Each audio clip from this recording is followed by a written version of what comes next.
is The World Today. A warm welcome to the program. I am Peninah Karibe. The Israeli military has begun attacking what it claims is Hezbollah infrastructure around the city of Tyre in southern Lebanon.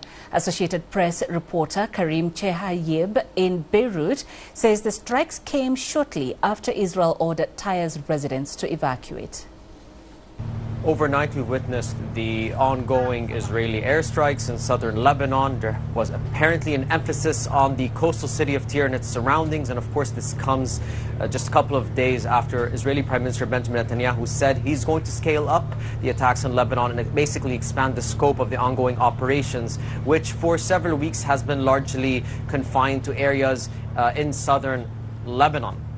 Just yesterday as well, there was a massive call for evacuations in the city of Tyre, in the city of Nabati. Hezbollah in turn has been saying it's been targeting Israeli soldiers in southern Lebanon and in northern Israel, primarily with drones, these fiber optic drones, which Hezbollah has been using lately.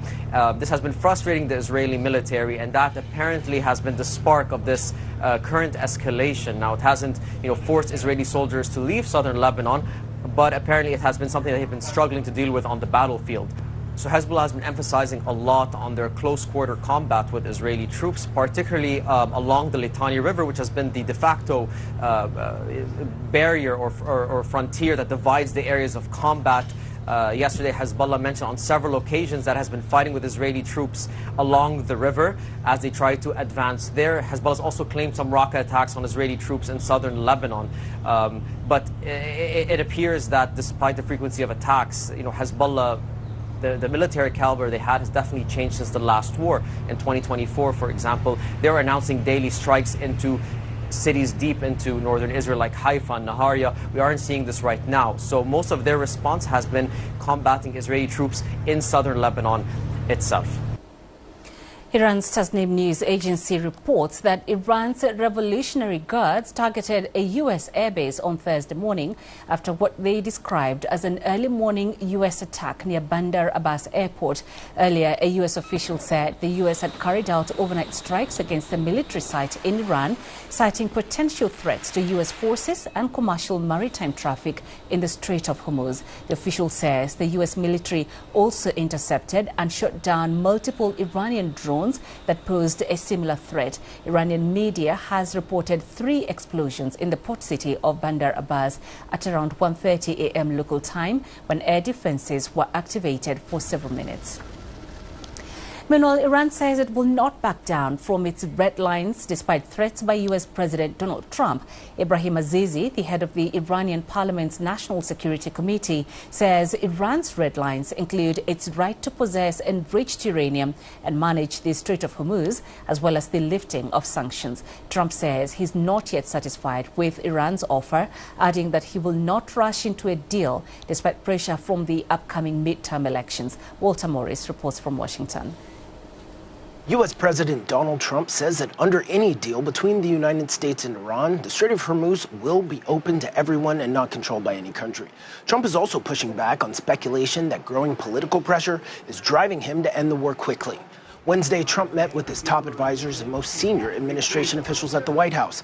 The cabinet meeting was originally scheduled to take place at the Camp David presidential retreat. Early on in the meeting, Trump downplayed escalating tensions over the Strait of Hormuz. He also repeated many of his previous claims about the status of the conflict and negotiations.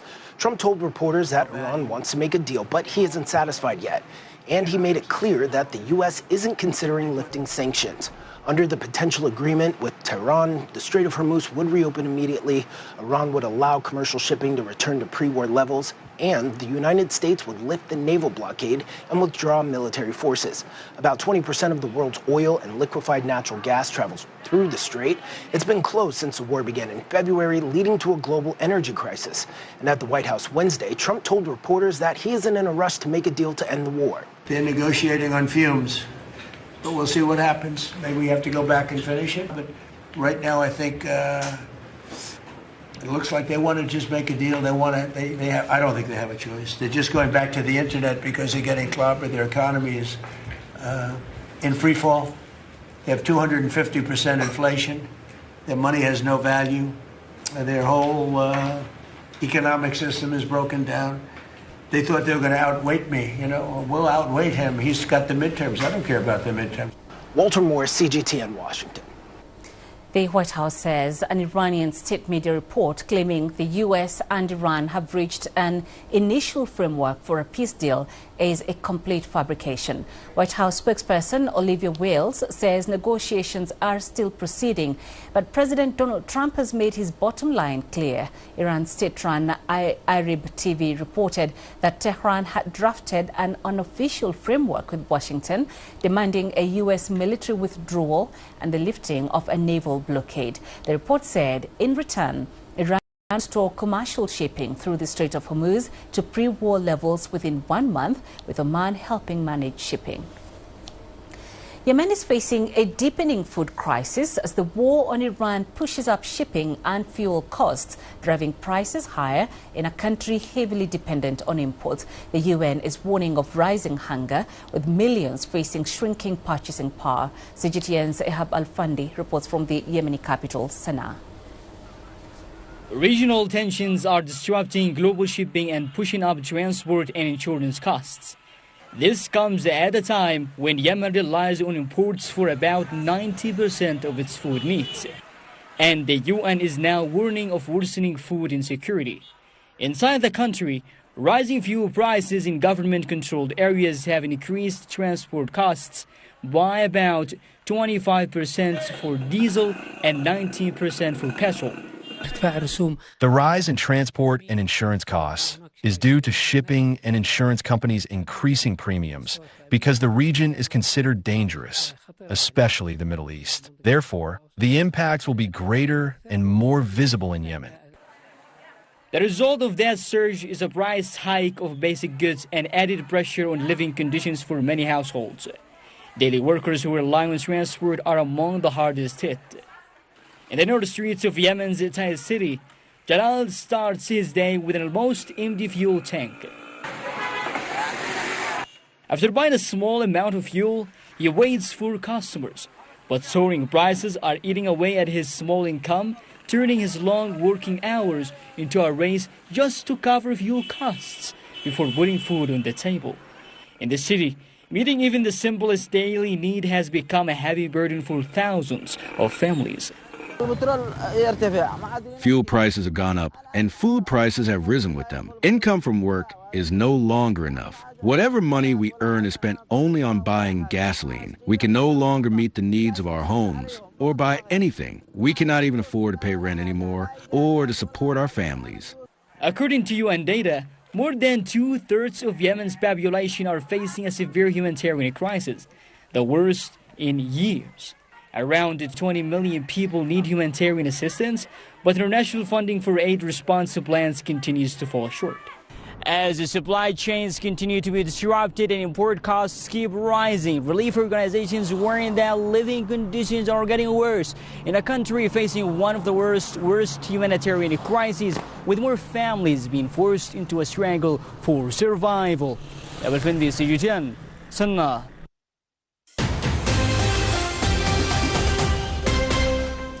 Japan has enacted a law to establish a new National Intelligence Council. The Takaichi government's legislation has triggered protests outside Japan's parliament. Demonstrators warn it could expand state surveillance and suppress anti-war voices. Before Japan launched its war of aggression, things also developed in this way. Laws such as the Peace Preservation Law before World War II opened the door to an even darker era. I think this new intelligence system is the same. If measures like this keep moving forward, Japan may once again head toward war in the near future. I believe this is the first step toward war. First, it will silence voices opposing war. When people are forced to keep quiet and no one dares to say no to war, then no one will oppose policies such as missile deployments. Society will gradually become like it was during World War II, treating people as resources and sending them to other countries to kill. Japanese Communist Party Chair Tomoko Tamura says public concerns over the government's approach to war are not imaginary. Under the new law, the council will be chaired by the Prime Minister and include key cabinet members. A National Intelligence Bureau will serve as its operational arm, coordinating intelligence work across government ministries and agencies. Local media say the new bodies could be set up as early as July. Japanese scholars are raising concerns about Japan's new intelligence structure, warning it could harm civil liberties and affect regional security. Japan may already be monitoring people it regards as enemies or those who criticize the police and the government. But if such work is integrated under a National Intelligence Bureau, that organization could be used to collect intelligence on groups critical of government policy. In that sense, people's privacy rights and other civil liberties could be violated. Japan is also sharply increasing its defense spending. That raises questions about what impact it will have on regional security. I think Japan should not only consider its own interests, it should act on the premise of maintaining regional stability and stability in East Asia. Kyoto News reports that Japan is preparing to hold talks about the export of its advanced Mogami-class frigates to New Zealand. The meeting is expected to involve defense ministers from Japan, New Zealand and Australia. In April, Japan signed the Mogami Memorandum with Australia over arms exports. Days later, the Japanese government officially revised the country's 3 principles on transfer of defense equipment and technology, allowing the sale of lethal weapons overseas. In the U.S., at least 2 people have died after a chemical tank imploded at a paper mill in Washington state. 9 others are still missing. Officials say the tank contained a corrosive chemical used in paper production.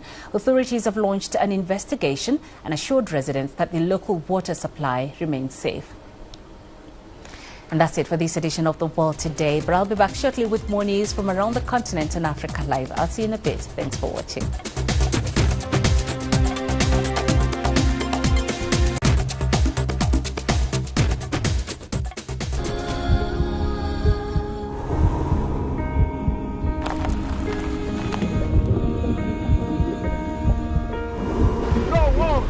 No one again, he can hold in guns. Towards protesters.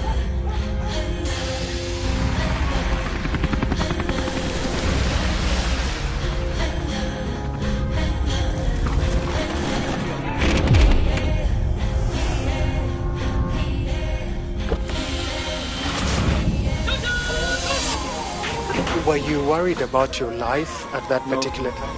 Not at all. Excellency, thank you very much for your time. What is your assessment of the state of the continent today? Africa has the potential to power itself. Excuse me.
A tragic school fire here in Kenya has claimed the lives of 16 students in the Rift Valley region.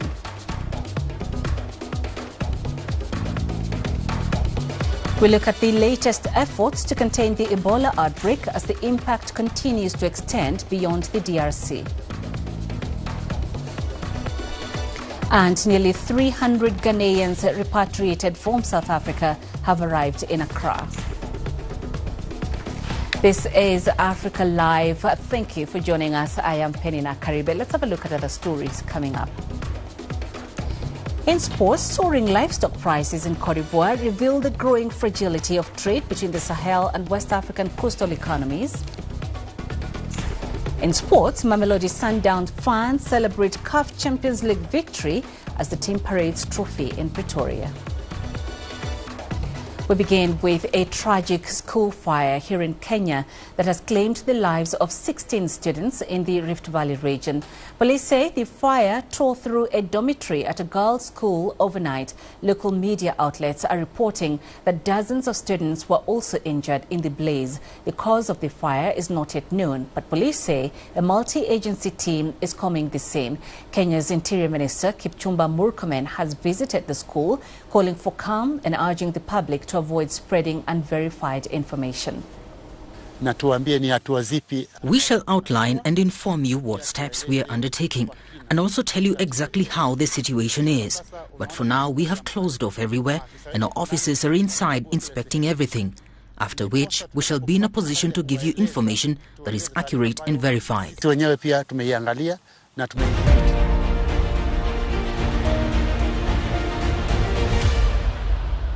Now to the latest on the Ebola outbreak in the Democratic Republic of Congo. World Health Organization Chief Tedros Ghebreyesus has called for a ceasefire in the east, where armed rebels have been fighting Congolese forces.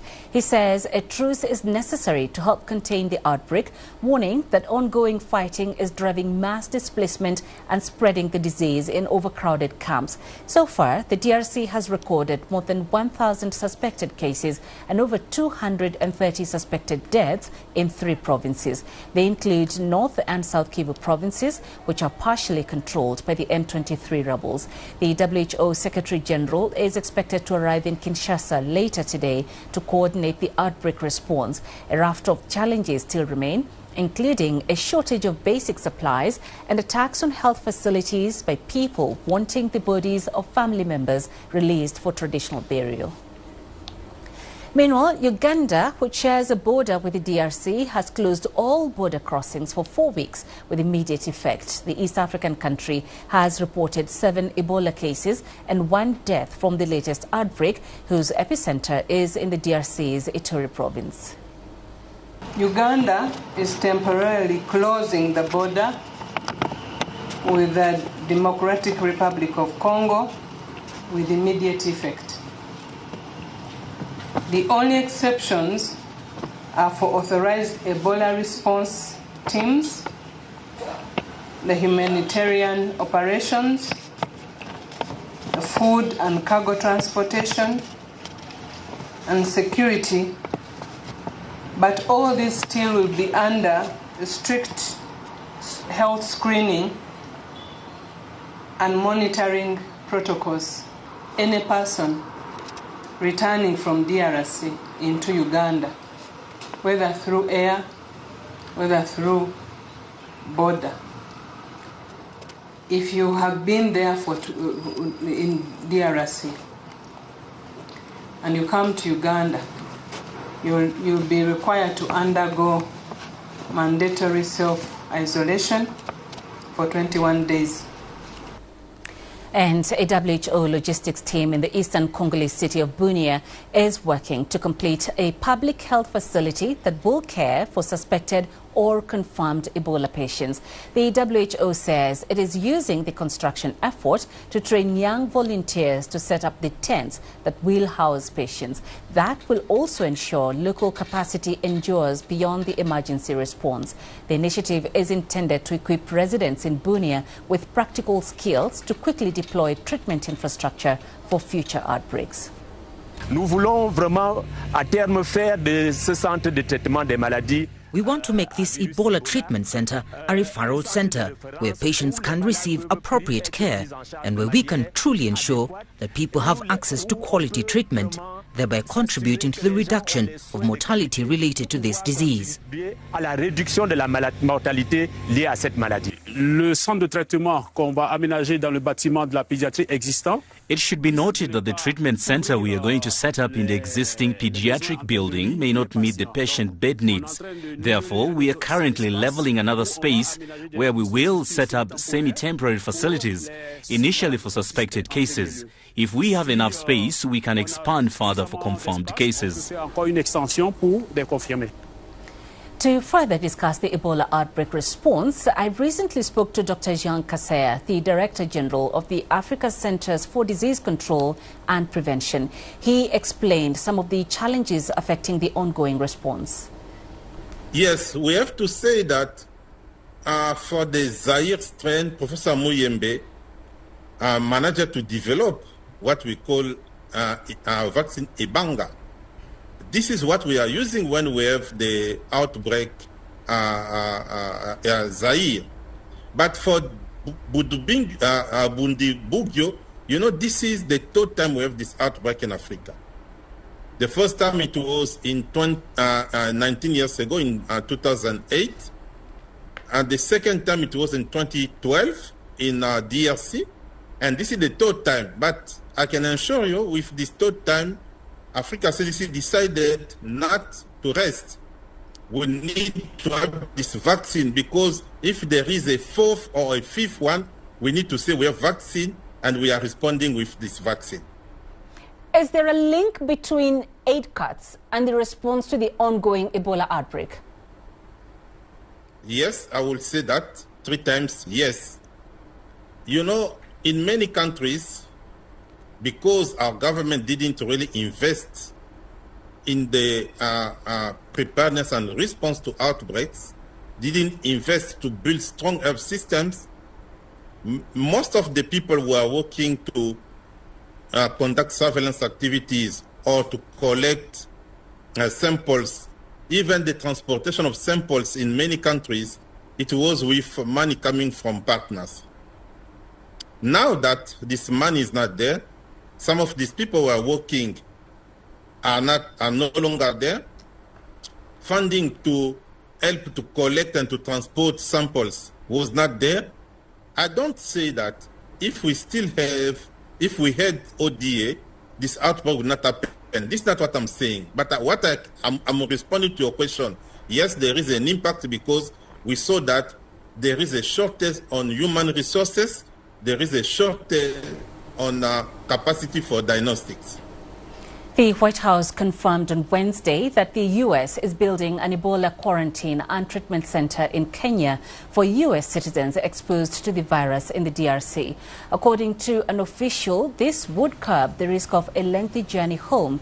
While there are still not many details, Kenya's health ministry has confirmed that it is in discussions with the U.S. and other global partners about cooperating on the Ebola response. However, it did not mention the plan for a U.S. quarantine facility. This has drawn ethical concerns about bringing the virus into a third country. So far, no Ebola cases have been reported in Kenya. Many Kenyans say the facility, if established, should benefit locals. Let's hear what some residents in Nairobi have to say. Why would you create a facility within my country and it doesn't serve me? Yet the same facility is going to host people who are endangering my own life.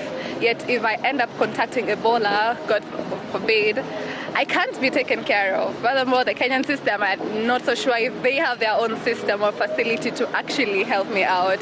So I kind of feel like I am in my own nation, but I'm not having the facility to serve me. But instead, I am having the field to host the facility that is taking care of somebody else whose economy is way better than my own. Why do Americans think that their lives are so much important than the lives of Kenyans?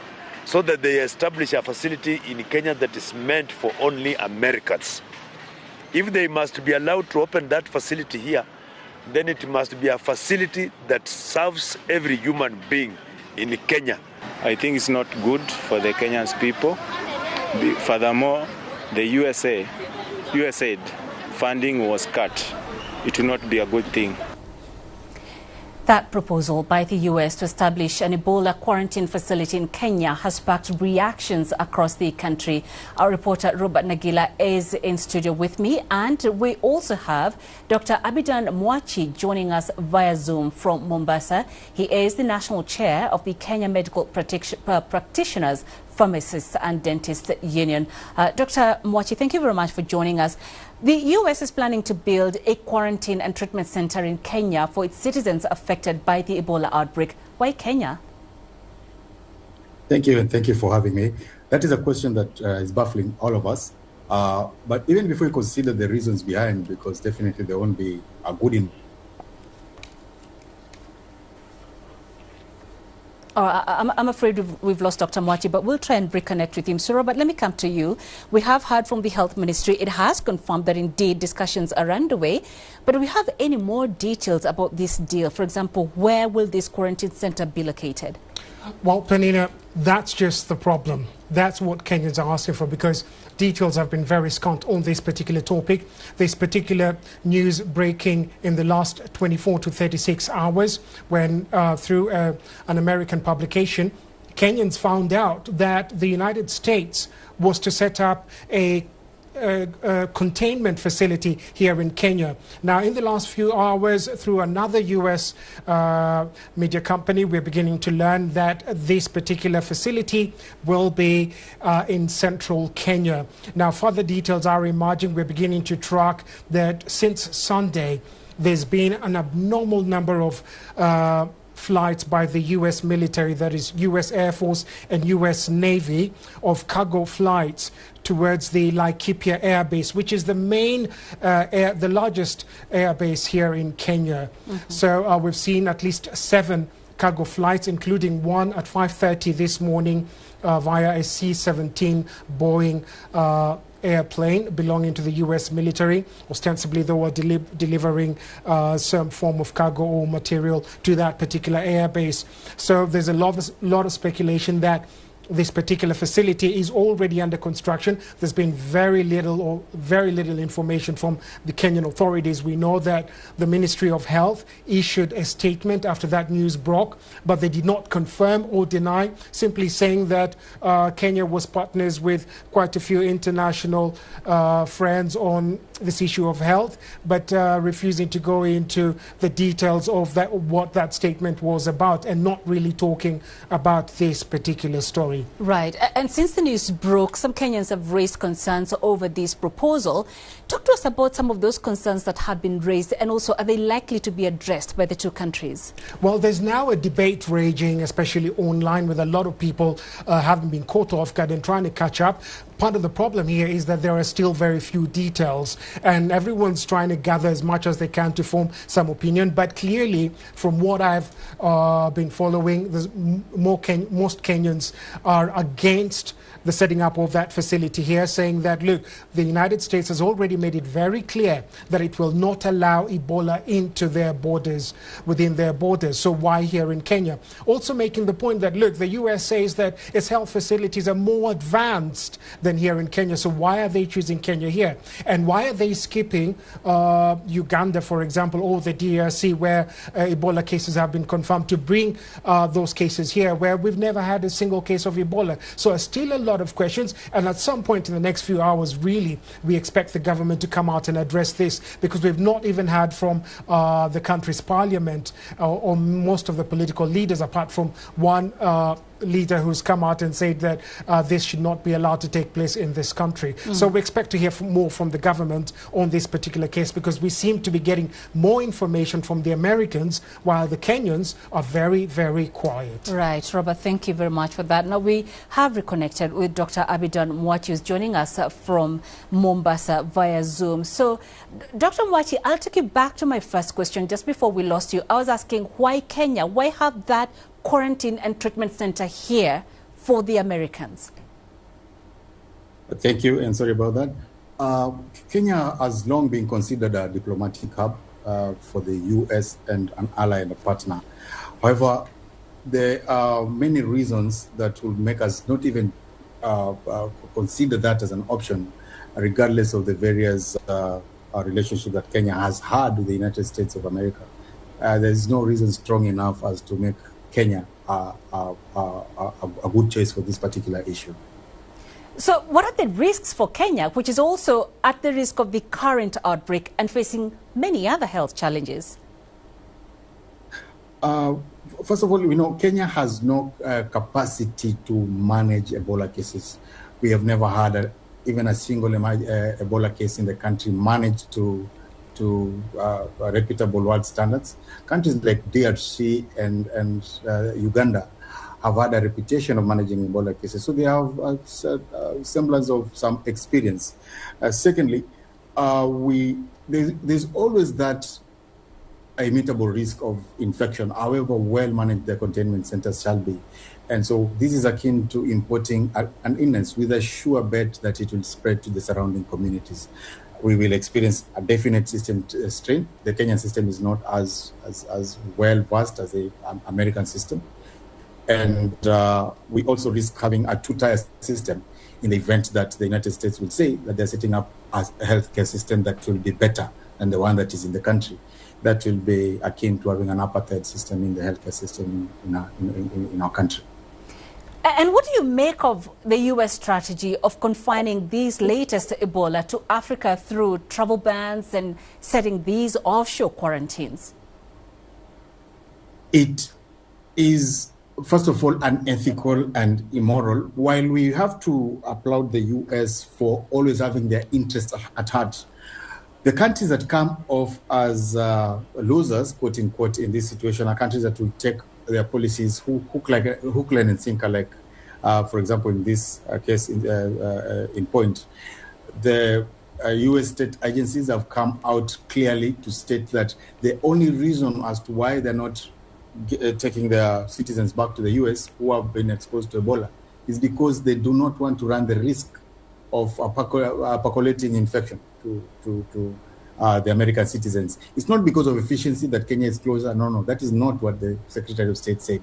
He said that it's because they do not want to import a problem to America.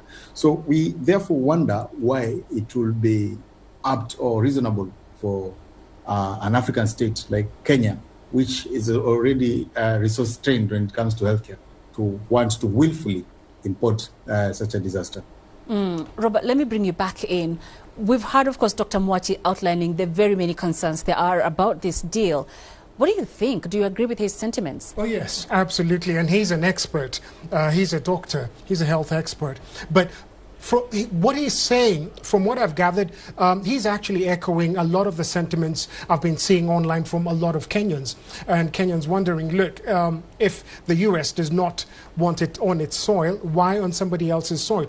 Also, just very quickly, in December, it emerged that Kenya had signed a 5-year health deal with the Americans worth $2.5 billion, where the U.S. was to provide $1.7 billion, and Kenya would then provide progressively about $850 million or so dollars. Now, part of that agreement actually was about data sharing and the sharing of pathogens to deal with epidemics and pandemics as well. Now, we don't know if this falls under that category because, unfortunately, there's been a trend of Kenyans not actually getting enough information as to things that the agreements that have been signed that involve them as well. So a lot of questions in the air. And Dr. Mwachi, they are just echoing the sentiments of what a lot of Kenyans have been saying this morning on social media, and this conversation likely to go in until we get an accurate picture from the government. All right, Robert, thank you. Thank you very much, Robert Nagila, for joining us. And thank you, Dr. Abidan Mwachi, also for your time this afternoon. Now, traders and residents in Bunia are concerned that the Ebola outbreak is disrupting trade due to transport restrictions and the closure of several border crossings. CGTN's Crystal Onkeo reports. Rwanda has closed its Rubavu-Gisenyi and Rusizi border crossings linking Bukavu in South Kivu province and Goma in North Kivu province, while Uganda has closed its entire border with the DRC. Meanwhile, the Congolese government has introduced tighter health controls around Goma. Now traders in Bunia are concerned about the implication of these restrictions to their business and daily survival. Dorcas, a Ugandan maize flour seller at Bunia Central Market, is very worried. This is my last stock. I do not know where I am going to restock. In any case, the government must find a solution for us from this disease, this virus that is bringing us all chaos. Others say they've been forced to rely on Ugandan intermediaries for the survival of their businesses. We cannot do our business like before. We are forced to send money to Uganda so that someone buys for you and sends it to you at exorbitant prices, and we are not satisfied. The authorities must find a solution for the population of Bunia. We risk becoming thieves and criminals if we cannot do business. At the University of Bunia, law faculty official Lolo Bithum said restrictions on flights and trade routes risked isolating the city economically. Eastern DRC heavily relies on trade with Uganda and Rwanda for essential goods. Suspending flights tends to isolate the city. If we also manage to suspend road transport, we will be in a very complicated situation. There are sellers who are almost out of stock. We are also learning that Uganda has closed its border with the DRC. This puts us in a situation where the city risks being smoothed, and we will have no way to be supplied by other routes, which is very complicated for survival. Traders in the region are urging authorities to intervene in order to prevent severe shortages and a business collapse in Bunia. Crystal Onkeo, CGTN.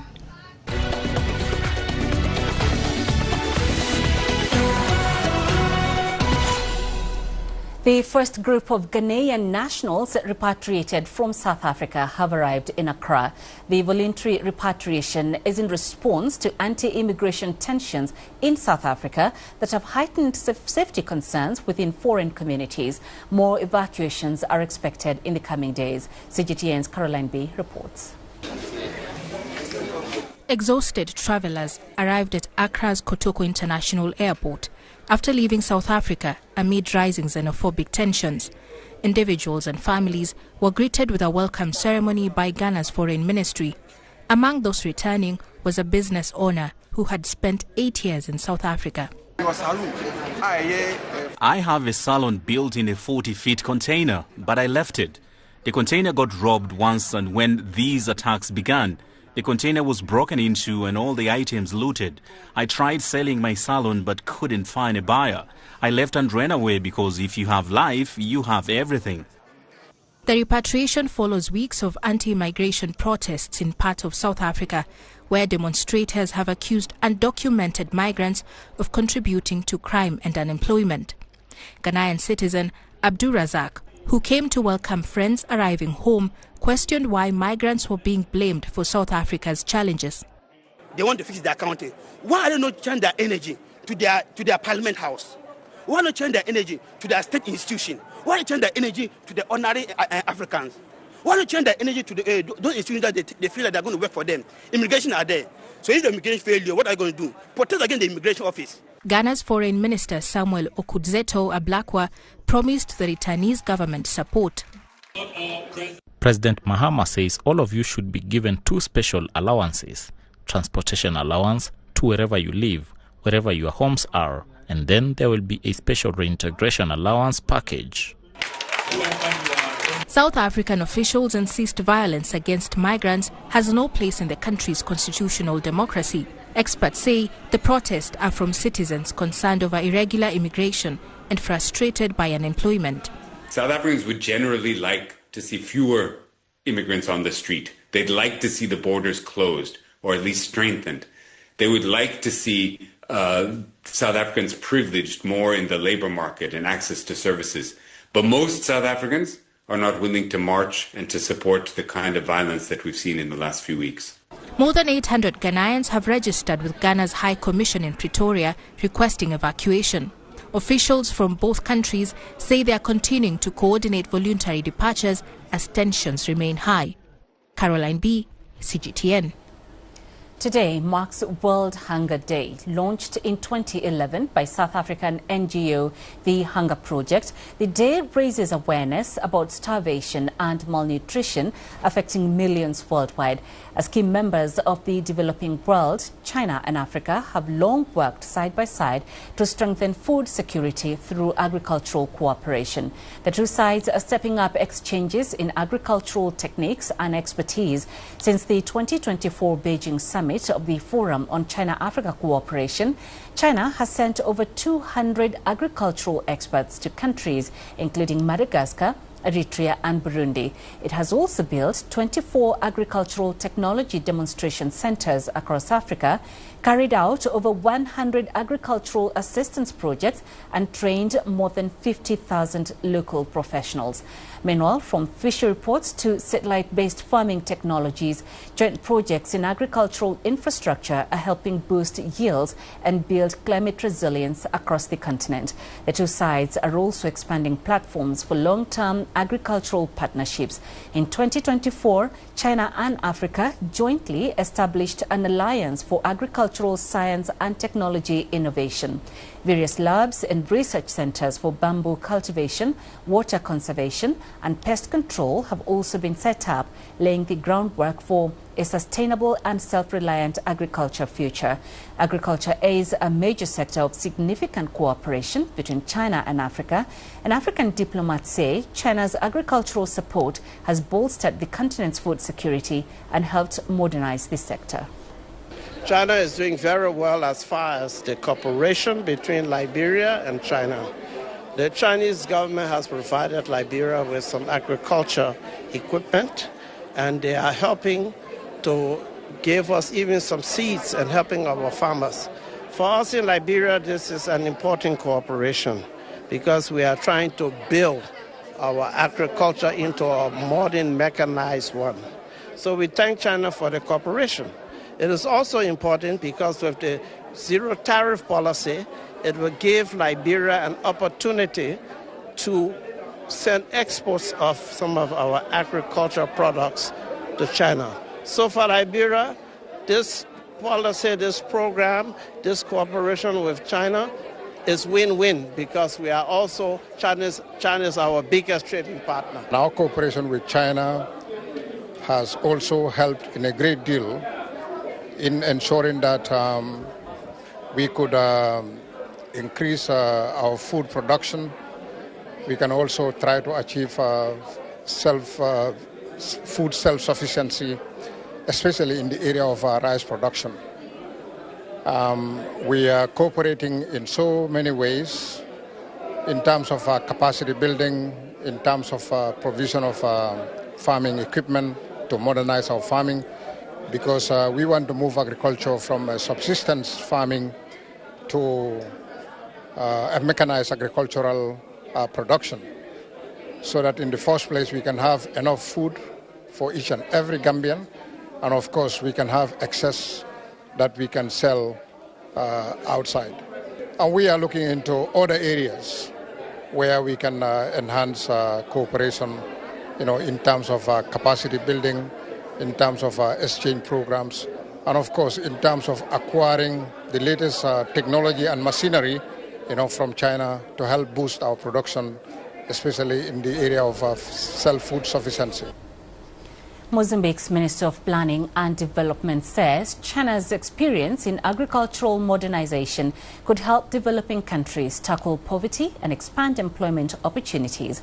Salim Ismail Vala spoke to CGTN on the sidelines of the 2026 Global Poverty Reduction and Development Forum in Beijing. He says cooperation with China is helping Mozambique improve productivity, strengthen technical capacity, and support small producers through projects such as the Africa Bridge initiative. Last year, an agricultural poverty reduction project named Africa Bridge was launched in Mozambique. So how's the project running so far, and what are some of the main programs under this project? This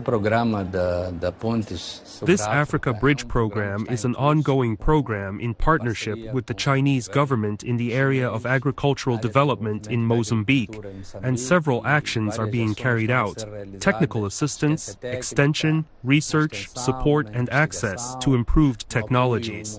This will allow for increased productivity in agriculture, in the main crops, particularly cereals, vegetables, and tubers, with great support from China's experience in modernizing agriculture, including extension, mechanization, and agricultural irrigation, which are some of the challenges we have today to increase production, increase productivity, and allow small producers to have higher incomes by developing agriculture. I've learned that Mozambique is planning to mobilize $2.7 billion under the Economic Recovery and Growth Plan from 2025 to 2029. So under this plan, what do you see as the greatest potential for China-Mozambique to deepen their cooperation in poverty reduction? We believe that China can provide significant support to the Mozambican government to support production and productivity in order to create greater dynamism.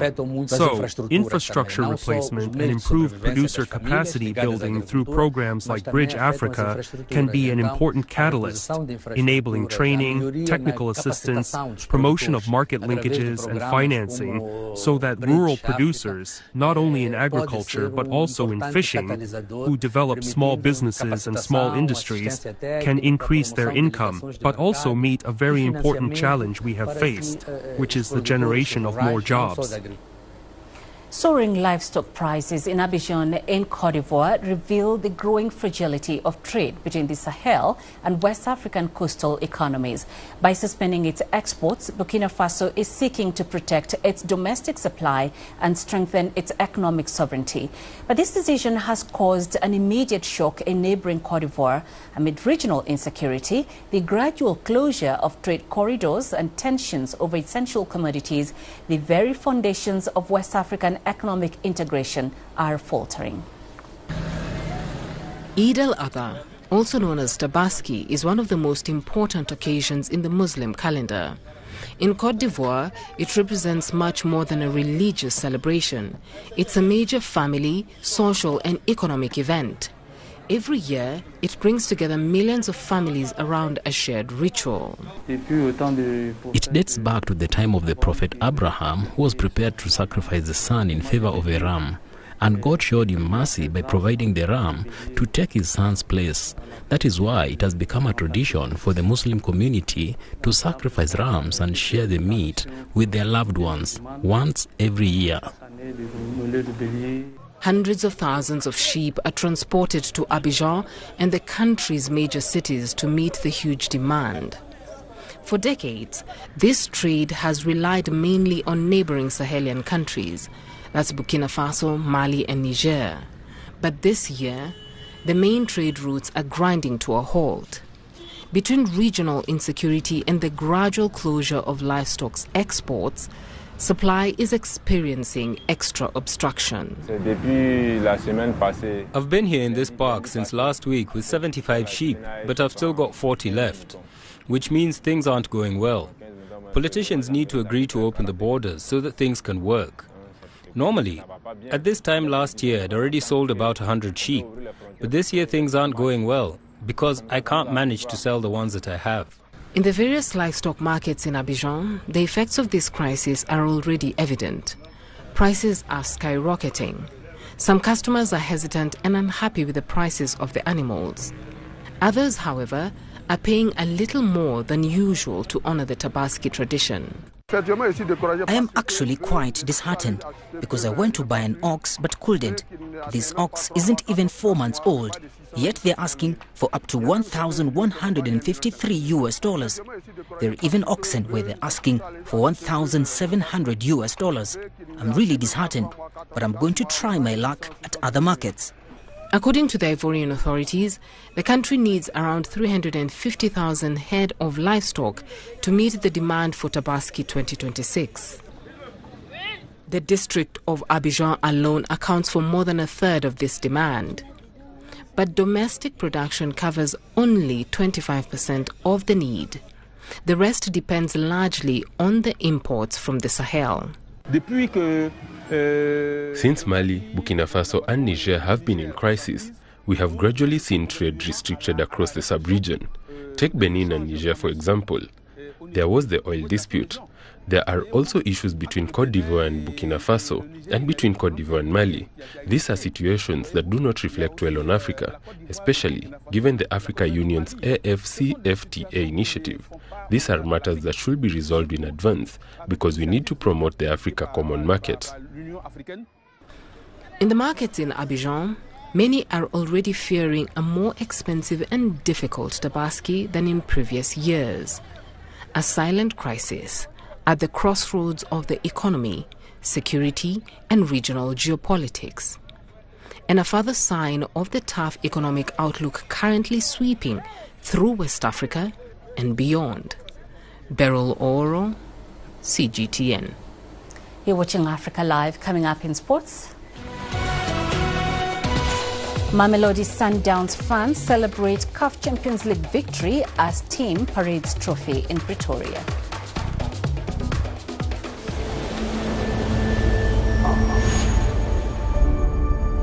How would you create your legend? On the fields,